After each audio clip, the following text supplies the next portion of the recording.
हज़रत मसीह इस्लाम की दावा मामूरियत से पहले के बहुत से इल्हामों का रिकॉर्ड है।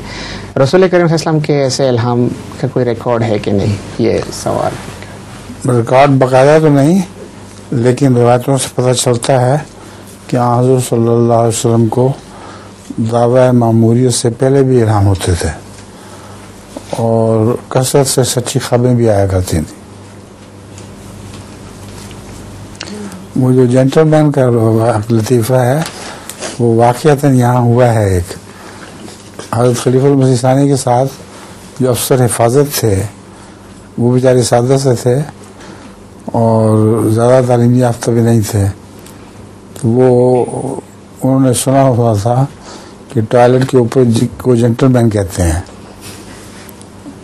तो वो उन्होंने उनको अनारकली में ना, अनारकली नहीं, इसमें सेंट्रल लंदन में बहुत सख्त पेशाब आया तो हर एक से पूछ रहे थे वेरी जेंटलमैन।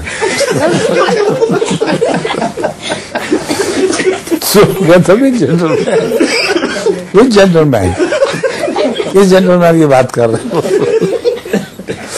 फिर जब पेशाब निकलने वाला हो गया फिर पता नहीं किसी ने समझाया उनको क्या किया।